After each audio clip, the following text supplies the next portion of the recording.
Have you ever watched someone finally get the thing they always wanted? The job, the relationship, the fresh start, and then vanish? Not dramatically, not with a big announcement. They just quietly stop showing up. Texts go unanswered, plans get canceled. The person who used to be everywhere is suddenly nowhere. And the strange part, life was good. Things were finally going right. So what happened? Maybe it's you. Maybe you've done this, pulled back right at the moment things started clicking into place and you couldn't quite explain why. Or maybe you're watching someone you care about do exactly this, and it's baffling, even a little painful. Either way, there's a psychology behind it, a surprisingly deep one. And by the end of this, you might see yourself or that person in a completely different light. The first type is what I call the identity saboteur. Picture this. Someone has spent years defining themselves by the struggle, the hustle, the "I'm working on it."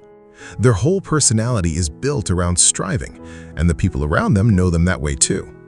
Then one day, things actually work out.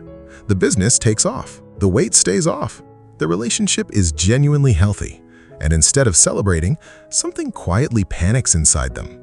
Because here's the thing, if the struggle is over, who are they now? Psychologists call this an identity threat. Our sense of self is remarkably fragile when it's been built on a particular narrative.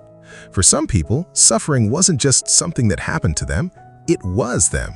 It was the story they told at dinner parties, the reason people rooted for them, the glue holding their social world together. When that story ends, they don't know how to begin a new one. So they disappear. They retreat. They create distance from the very life that's getting better. Because a better life requires a different self, and that is genuinely terrifying. If you've ever felt oddly uncomfortable when things go well, like you're waiting for the other shoe to drop, this might be you. Then there's the imposter in disguise. This one's sneaky. From the outside, everything looks great. New title, new confidence, new chapter.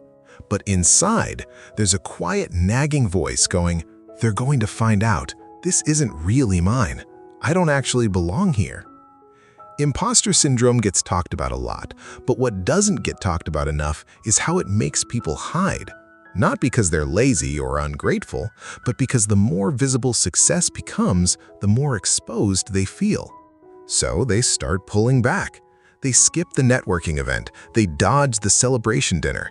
They stop posting, stop sharing, stop letting people in because staying small feels safer than being seen and found out.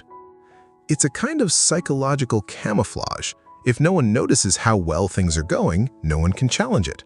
And if no one challenges it, maybe, just maybe, it'll last.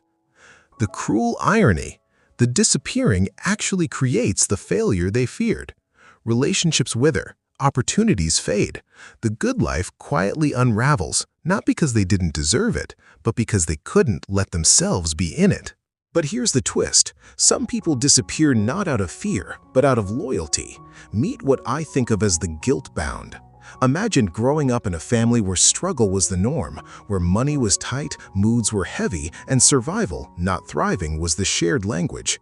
Now imagine that person suddenly doing well, really well, and instead of joy, they feel guilty, like they've broken some unspoken rule, like their success is a betrayal of everyone still stuck in the life they escaped.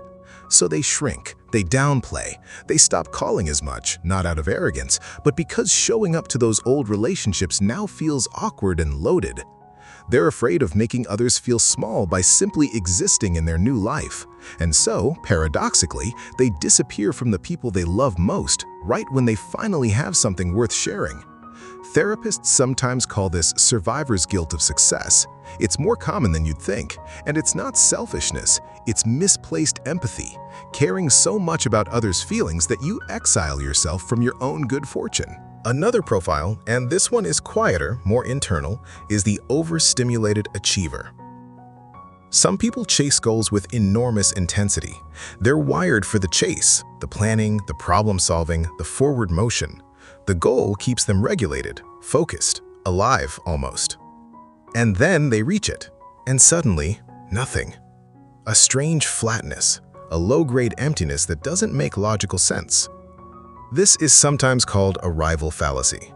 The disorienting realization that the destination doesn't feel the way you imagined, and rather than sit with that discomfort and examine it, some people just opt out.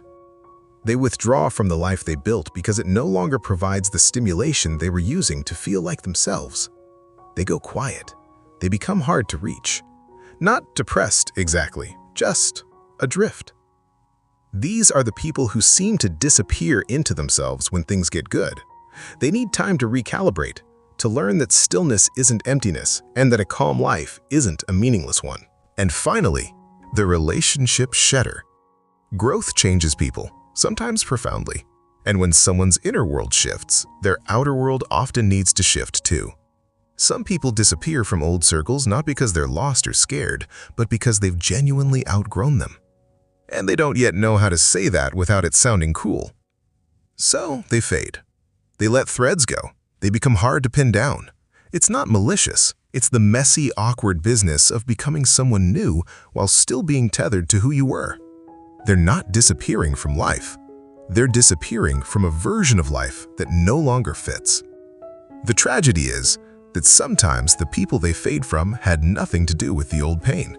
They just got caught in the exit. So here's where I want to leave you.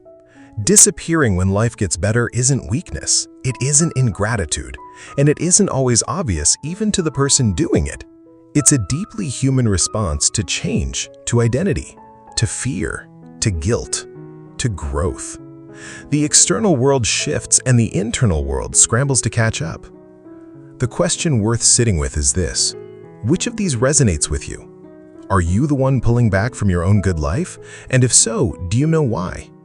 Or do you recognize someone you love in one of these portraits? Someone who isn't cold or distant, but quietly overwhelmed by something they haven't named yet. Sometimes the most important thing we can do for ourselves or the people we care about is simply notice, name it, make it safe to talk about. If this hit close to home, drop a comment. Tell me which type you recognized in yourself or in someone else. And if you want more of this kind of deep dive into the hidden patterns behind everyday human behavior, stick around. There's a lot more where this came from.